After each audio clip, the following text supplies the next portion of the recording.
क्या आप सोच भी सकते हैं कि एक हिंदू कास्ट से ब्राह्मण हमारे आराध्य प्रभु श्री रामचंद्र जी को एक कन्विक्टेड क्रिमिनल के रूप में पेश कर सकता है?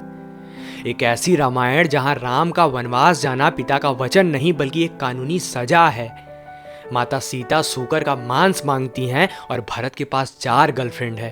चौंकिए मत, एक बहुत ही मशहूर किताब में हमारे धर्म ग्रंथों के साथ ऐसा ही भद्दा मजाक किया जा रहा है।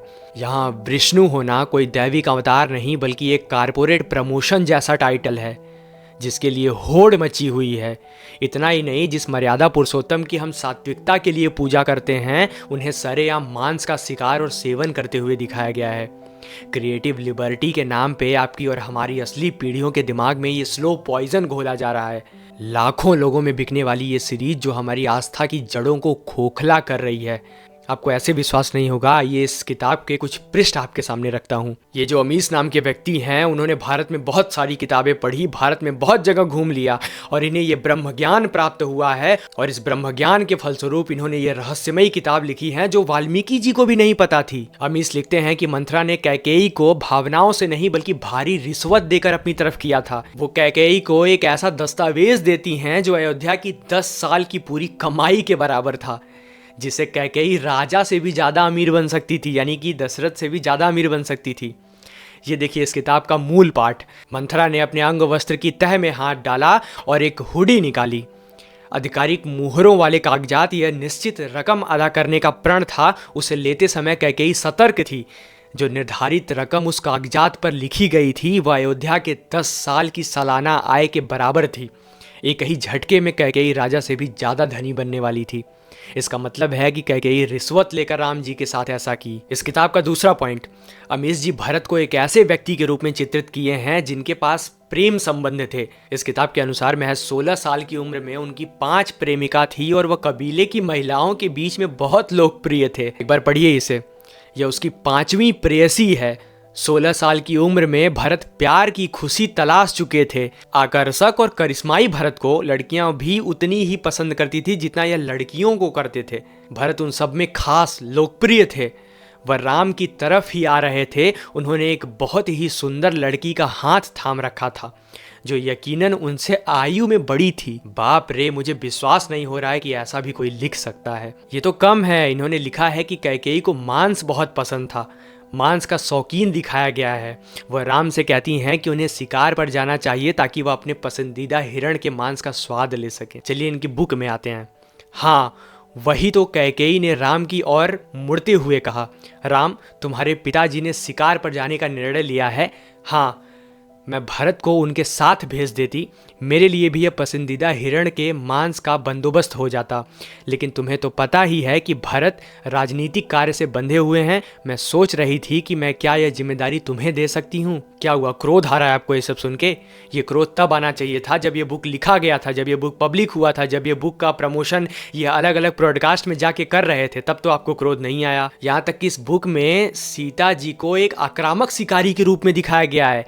वह एक जंगली सुअर पर छलांग लगाकर तलवार से उसकी गर्दन काट देती हैं और कहती हैं कि जानवर का शरीर उनकी आत्मा को पोषण करे। पढ़िए इसे ध्यान से। सीता ने तेजी से चिल्लाते हुए सामने छलांग लगा दी। तलवार सीधी पशु की गर्दन में जा धंसी। सीता सुअर की पीठ पर उतरी थी। ओ निर्दोष प्राणी, तुम्हारे प्राण लेने के लिए मुझे क्षमा करना। तुम्हारी आत्मा को दोबारा कोई मकसद मिले और तुम्हारी शरीर को मेरी आत्मा का पोषण करो। इनके अनुसार राम और लक्ष्मण को एक मरे हुए हिरण को डंडे पर बांध कर ले जाते हुए दिखाया गया है। लक्ष्मण इस बात पर खुश हो जाते हैं, खुशी जताते हैं कि उन्हें अब बढ़िया भोजन यानी कि मांस मिलेगा। राम भी इस पर मुस्कुरा देते हैं। पढ़िए इस किताब के स्क्रीनशॉट को। राम और लक्ष्मण घने जंगल के बीच अपना रास्ता बनाते हुए चल दिए। हिरण लाठी के मध्य में लटका हुआ था। उसके चारों पैर मोटी रस्सी से उस पर बंधे हुए थे। वाह, इतने दिनों बाद बढ़िया भोजन करने को मिलेगा, लक्ष्मण ने कहा। राम के चेहरे पर मुस्कान। आखिर कोई हिंदू कैसे इस किताब को खरीद सकता है और पढ़ सकता है? और सबसे बड़ी समस्या है कि किसी को कोई समस्या नहीं है। आजकल के युवा वाल्मीकि रामायण या रामचरितमानस जैसे भारी ग्रंथों को पढ़ने के बजाय आसान अंग्रेजी वाली फ्रिक्शन किताबें पढ़ना पसंद करते हैं। खतरा ये है कि जब वे इन किताबों को पढ़ते हैं तो उनके लिए फ्रिक्शन किताबें ही हकीकत बन जाती हैं। और आज से कई सालों बाद नतीजा ये होगा कि हमारी आने वाली पीढ़ियों के लिए हमारे भगवान श्री राम, हमारे आराध्य प्रभु भगवान श्री रामचंद्र जी मर्यादा पुरुषोत्तम नहीं बल्कि एक एक्शन हीरो बनकर रह जाएंगे। वो कभी नहीं ये जान पाएंगे कि राम प्रभु श्री रामचंद्र जी का असली चरित्र क्या था। उनके दिमाग में अमीश की रामायण की परत चढ़ चुकी होगी। अमीश त्रिपाठी भारत के सबसे तेजी से बिकने वाले लेखकों में से एक हैं।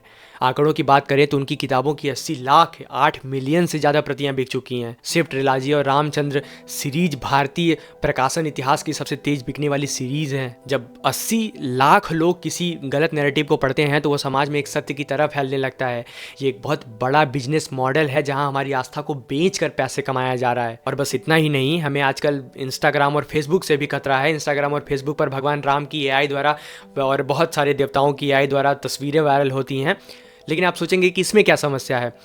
इसमें समस्या ये है कि अक्सर भगवानों को सिक्स पैक दिखाए जाते हैं, गुस्से वाला चेहरा एक योद्धा के रूप में दिखाया जाता है और उससे उनकी सौम्यता, उनकी सुंदरता और उनकी भव्यता दिव्यता गायब हो जाती है। अक्सर एआई इमेजेस में भगवान श्री राम का या फिर किसी भी देवता का तिलक गलत होता है, शस्त्र, आंखें गलत होती हैं।